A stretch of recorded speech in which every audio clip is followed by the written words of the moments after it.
In today's video, I'm going to teach you how to enter dates in alternate blank rows in Google Sheets on desktop. This is a great technique to know if you're working with datasets where you want to visually distinguish between entries, or perhaps manage data points organized by weeks, fortnights, or months.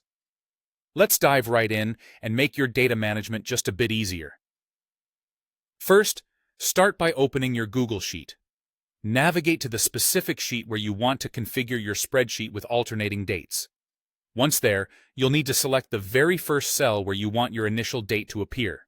This is going to be your anchor point, the starting cell for your date sequence. Click on this cell to highlight it. Now, let's enter your starting date.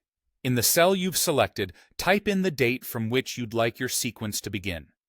You might want to use a date format you're comfortable with or that matches the format of your other data, whether it's day, month, day, year, or any format that fits your locale and needs. Once you've entered your starting date, it's time to use one of Google Sheets' handy features, the fill handle.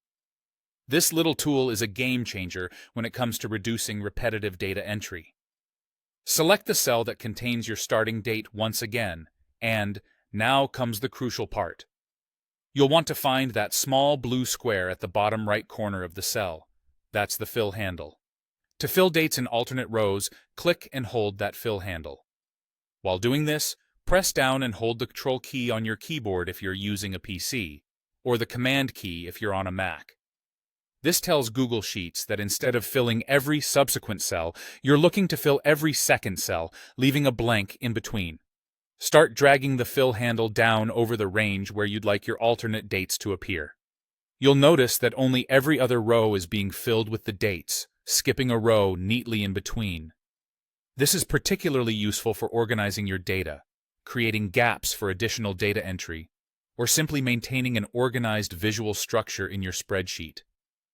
When you've covered all the necessary rows, release your mouse. As soon as you do this, Google Sheets will automatically take the dates and smartly input them into every other row in the sequence you've dragged across. It's a quick and effective way to manage periodic data without any fuss. And that's how you enter dates in alternate blank rows in Google Sheets on desktop.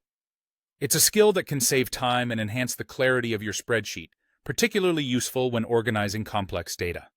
Thanks for joining in today, and I hope this technique helps streamline your spreadsheet tasks.